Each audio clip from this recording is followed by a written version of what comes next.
Toda gloria a Cristo Jesús, que dio su vida en la cruz por nosotros. Sabes, unos días antes de ir a la cruz, Jesús entró a Jerusalén. Iba en un burrito, iba entrando a la ciudad, y la gente cortó ramas y los pusieron en el camino y salieron a recibirlo con gritos de alabanza y exaltación.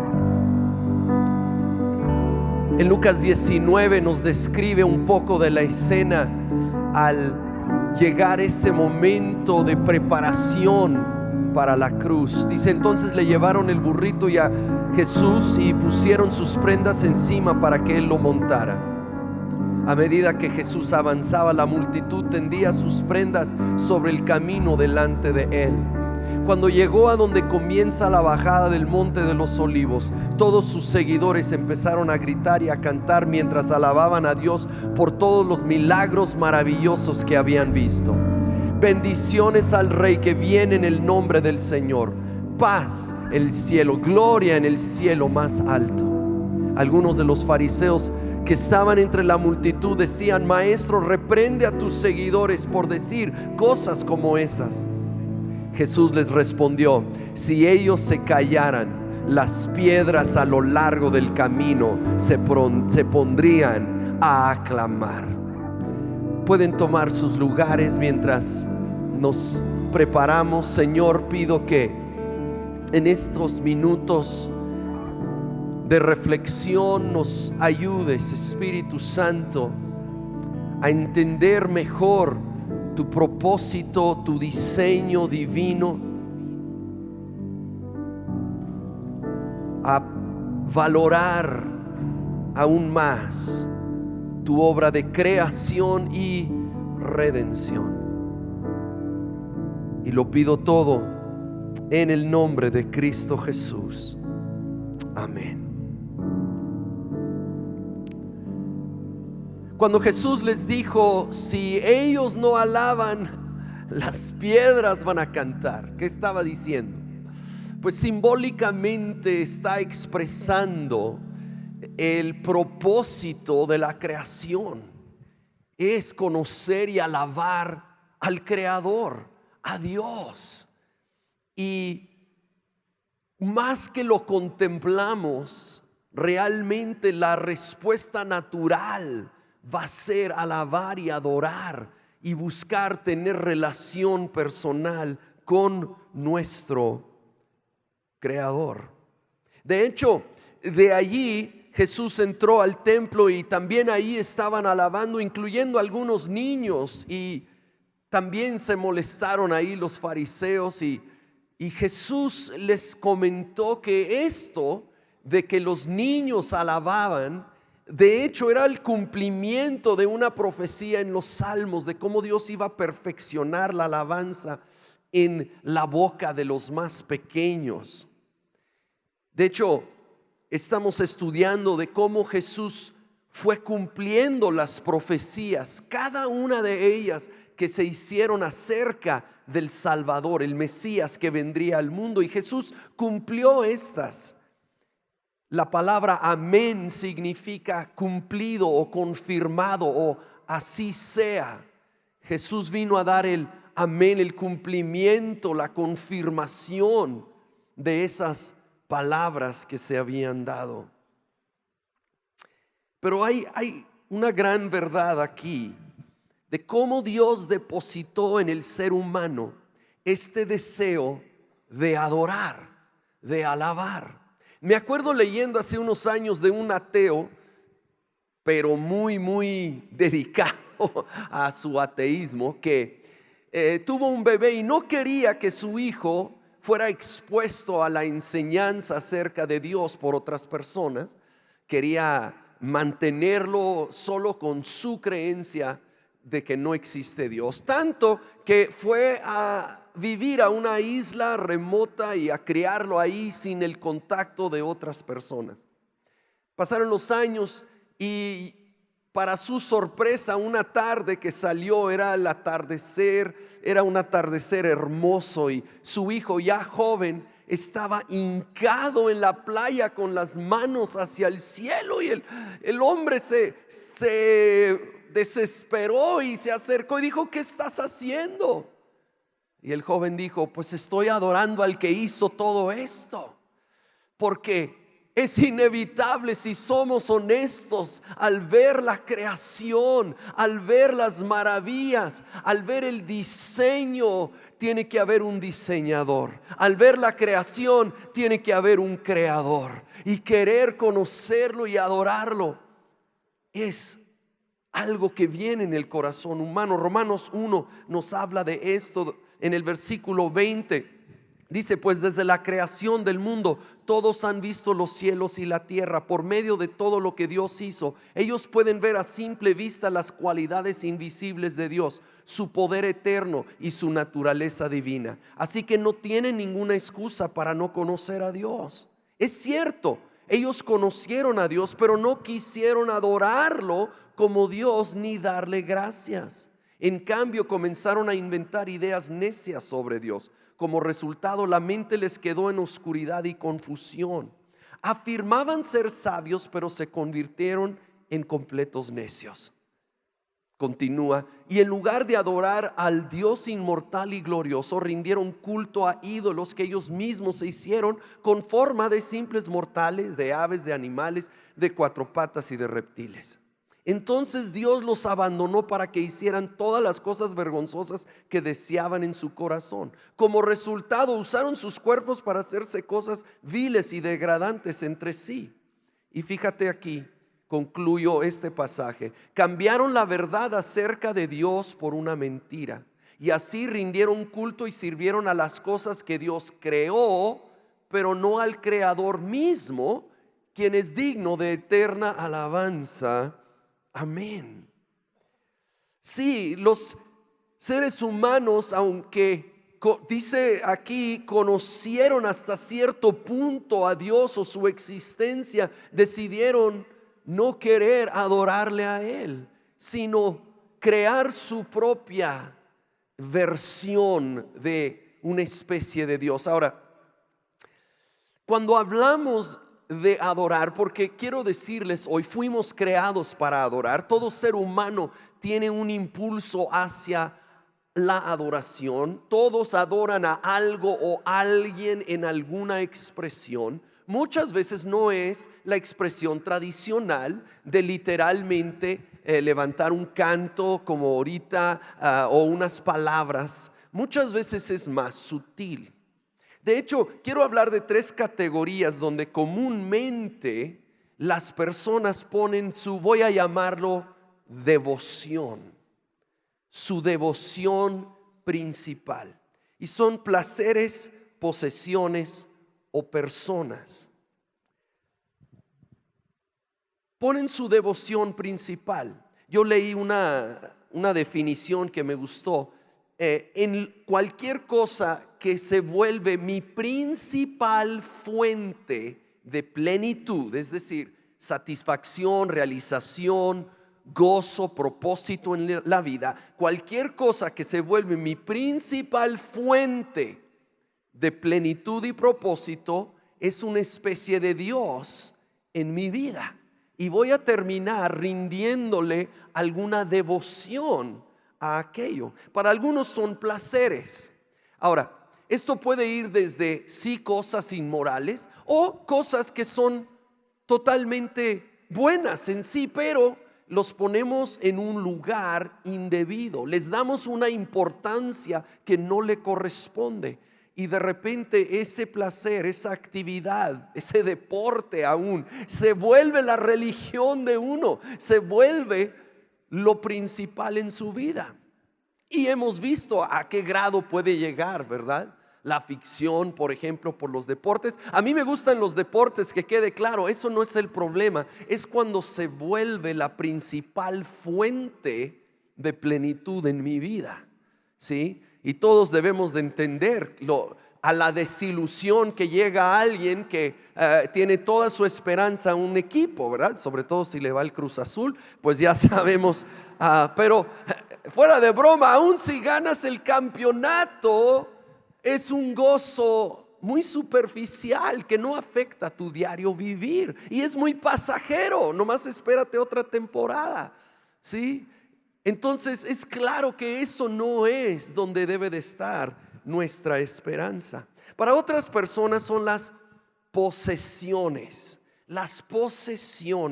el éxito profesional o material. Ahora, que quede claro, la Biblia no dice que es malo el dinero, dice que el amor al dinero es el problema. El problema no es tener dinero, es cuando el dinero me tiene a mí, cuando se vuelve mi prioridad, lo número uno en mi vida y ahora gira alrededor de las cosas materiales. ¿Saben? De esto habló Jesucristo directamente. Si quieres luego leerlo en Mateo 6, Jesús dijo que no puedes tener a dos amos o dos señores. Y dijo específicamente, no se puede servir a Dios y al dinero. Él nombró como específicamente algo que compite contra Dios es el dinero, el amor al dinero, el creer que con tener más cosas va a traer la satisfacción y plenitud de la vida. Se pueden disfrutar cosas, por supuesto, pero creo que si somos honestos o vivimos lo suficiente, nos vamos a dar cuenta que también es superficial y pasajero. Ese nuevo aparato, espérate un poco, ya no va a ser tan nuevo. Además van a sacar un modelo nuevo o un carro nuevo y de repente sucede como con todas las cosas materiales, no es suficiente, nunca termina realmente saciando. Para otros, su adoración es a personas. Y este tal vez es el más sutil porque debemos amar a las personas. Dios nos llama a amar al prójimo y obviamente aún más a nuestra familia. Pero hay una línea entre amar apropiadamente, sanamente y poner a alguien en un lugar que solo le corresponde a Dios como lo principal en nuestra vida. Y saben, como ellos no fueron para saciar mi alma, fueron diseñados para ser una bendición y traer gozo en cierto aspecto emocional de la vida, pero no saciar mi alma. Si yo espero eso de ellos en vez de buscarlo en Dios, voy a arruinar esa relación. Voy a poner demasiada presión sobre esa relación y va a terminar siendo dañada. Y yo tengo que entender que eso tampoco puede ser mi Dios. Debo de amar, insisto, obvio, a mi cónyuge, a los casados, a mis hijos, los que tenemos, a nuestros seres queridos con un amor fuerte. Debemos, pero en su lugar, y no es el lugar de Dios. Hay una mujer en el libro de Génesis llamado Lea, que algunos de aquí han escuchado de ella. Lea y Raquel eran hermanas y tuvieron una situación muy peculiar porque se casaron con el mismo hombre llamado Jacob. Jacob realmente se enamoró de Raquel, tanto que ofreció trabajar 7 años para que el papá de Raquel y Lea, Labán, le entregara a Raquel. Este tipo de cosa se hacía en aquellos tiempos, ¿verdad? Entonces trabajó 7 años por Raquel y llega la noche de bodas cuando él cree que se está casando con Raquel y un momento, yo no sé ni cómo lo logró, ¿verdad? Labán era, qué bárbaro, era un experto en el engaño. De alguna manera le cambia de novia y le manda a Lea en vez de a Raquel, y Jacob despierta y nada que está casado con otra mujer. Espero que a nadie aquí le haya pasado. Si sí, de veras busca consejería al final, por favor. Entonces está casado con Lea, pero él realmente no ama a Lea. Pero en aquellos tiempos se permitía se acostumbraba de hecho tener más de una esposa, entonces a la semana también se casa con Raquel. Y aunque sí se acostumbraba a tener más de una esposa, siempre se me ha hecho tan raro, ha de haber sido, estar casado con dos hermanas. ¿Sí? Casado con dos hermanas, suena como una telenovela muy mala, ¿verdad? La única ventaja de que eran hermanas era una sola suegra. Por lo menos en eso tal vez le fue mejor a Jacob. No, ya. El punto es que Lea se encuentra en una situación muy triste, rechazada, no amada. Y entonces busca lograr ganar el corazón y amor de su esposo a través de tener un hijo. En ese tiempo esto era lo máximo para una mujer, tener un hijo, y más un hijo varón. Y en Génesis 29 tenemos la narración aquí en el versículo 32. Así que Lea quedó embarazada y dio a luz un hijo, a quien llamó Rubén, porque dijo: el Señor se ha dado cuenta de mi sufrimiento y ahora mi esposo me amará. Al poco tiempo volvió a quedar embarazada y dio a luz otro hijo, a quien llamó Simeón, porque dijo: el Señor oyó que yo no era amada y me ha dado otro hijo. Después quedó embarazada por tercera vez y dio a luz otro hijo, a quien llamó Leví, porque dijo: ciertamente esta vez mi esposo sentirá cariño por mí, ya que le he dado 3 hijos. Aquí vemos algo fuera de lugar.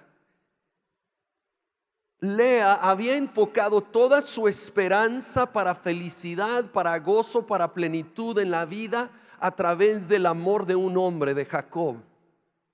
Y nomás no lo lograba. A pesar de haber tenido hasta este punto 3 hijos varones, la situación no cambiaba, y con cada uno, si notan, le ponía un nombre diciendo: tal vez ahora me amará mi esposo, porque no soy amada por mi esposo. Todo giraba alrededor de su situación. Ahora, que se me hace un poco peculiar dar nombres en base a eso, ¿verdad? Que si hoy en día la mujer nombraba a sus hijos en base a lo que sentía en ese momento cuando nació, ¿verdad? Mira, aquí está mi hijo, a ver si este viejo mío ahora se pone las pilas y me respalda, ¿verdad? Así le puse de nombre. O no sé qué pudiera estar sintiendo una en el momento de al fin dar a luz. Aquí está mi otro hijo, ya no aguanto mi espalda. Yo no sé, ¿verdad? No creo que es la mejor manera de poner nombres.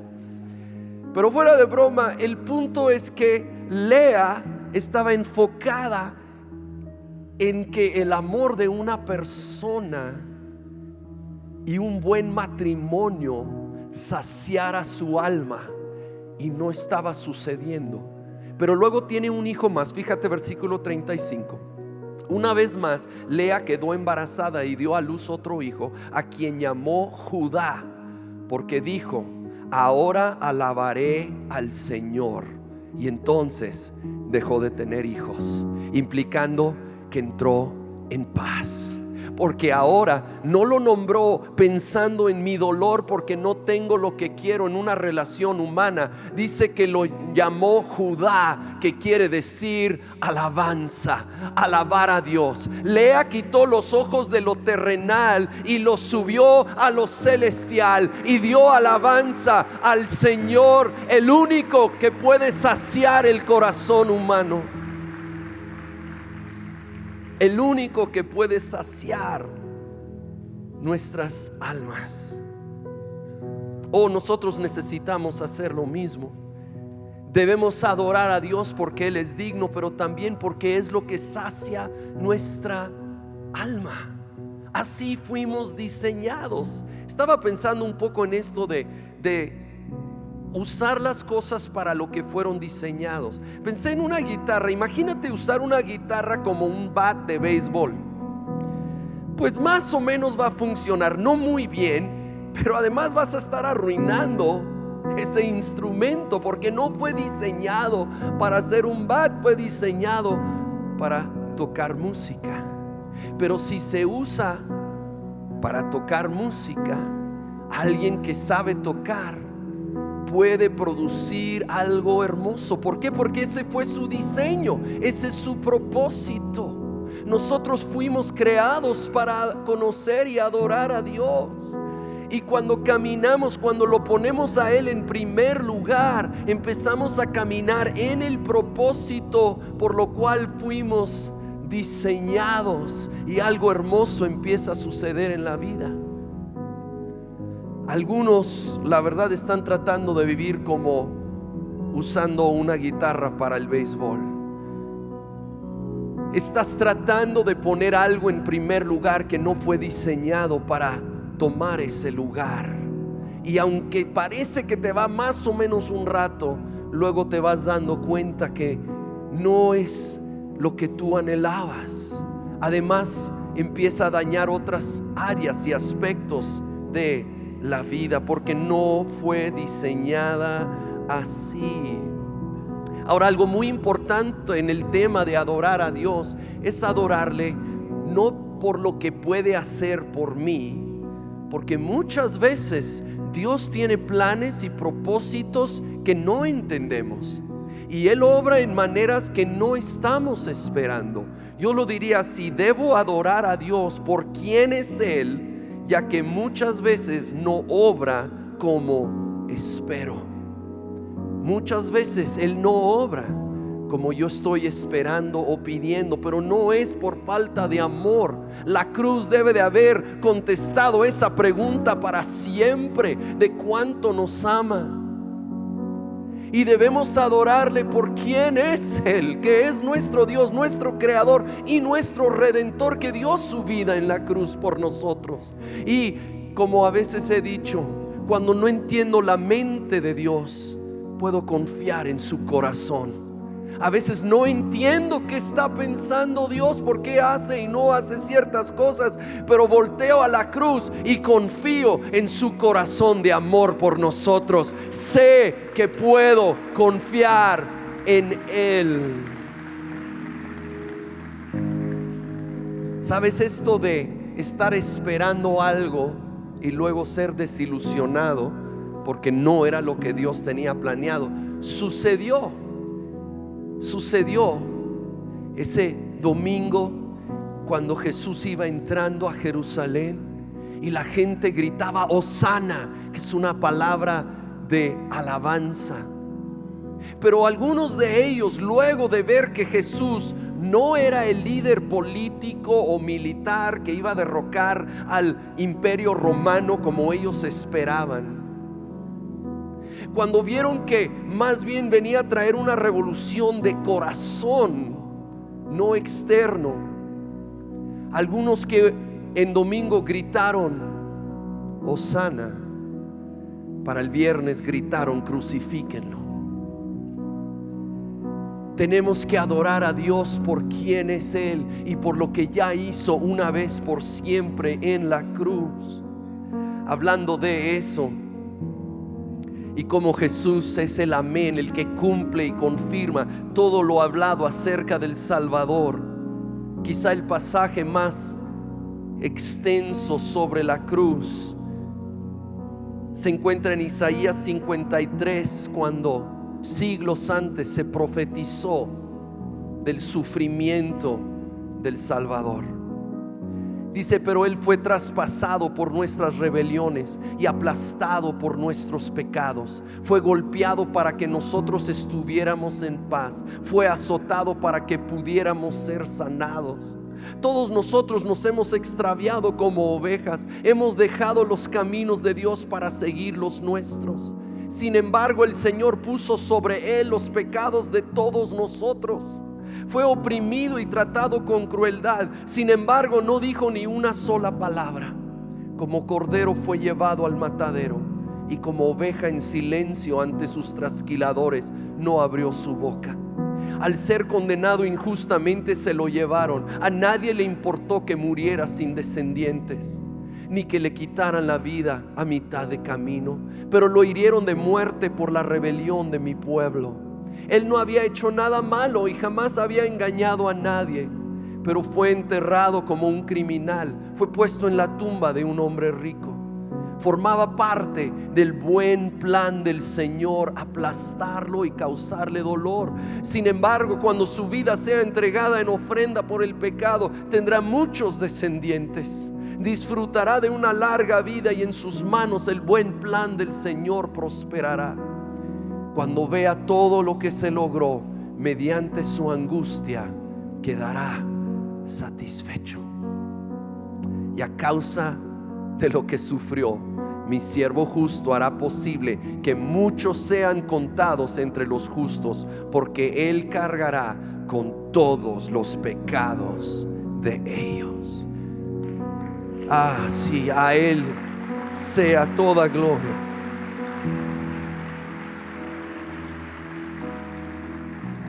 Yo te invito a que cierres tus ojos. En un momento nos vamos a poner de pie y vamos a adorar. Vamos a cerrar con un tiempo de poner en práctica el alabar y adorar a nuestro Creador y Redentor. Pero primero yo quiero hacerte esta pregunta. Al contemplar el plan perfecto de Dios y al contemplar su amor manifestado en la cruz, ¿cuál es tu respuesta? Algunos lo ignoran. Otros simplemente minimizan su importancia, pero otros hemos reconocido que esto es el antes y después de la historia, que esto es de lo que se trata la vida, y recibir el perdón de Jesucristo y recibirlo como Señor y Salvador en nuestras vidas ha marcado toda la diferencia de empezar a vivir una vida con plenitud, con propósito. Todavía hay problemas, vivimos en este mundo caído, enfrentamos los mismos problemas todos, pero ahora con Jesús no los enfrentamos a solas. Él va con nosotros cada paso del camino. Así que yo quiero hacer una oración, así con ojos cerrados. Quiero hacer una oración con aquellos que quieren hoy reconocer y recibir a Jesucristo como tu Señor y tu Salvador. Poner tu fe, así enseña la Biblia, poner tu fe, tu confianza en Jesucristo para tu salvación, y solo en Jesucristo y su obra en la cruz. No podemos añadir a ello. Implicaría que fue incompleta, y es más que suficiente para nuestra salvación si lo creemos.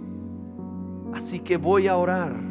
Quisiera dirigirte en una oración. Aquellos que hoy quieren entregar su vida a Cristo Jesús, me gustaría saber a quién incluir en esta oración. No te voy a pedir que te pongas de pie ni pases al frente.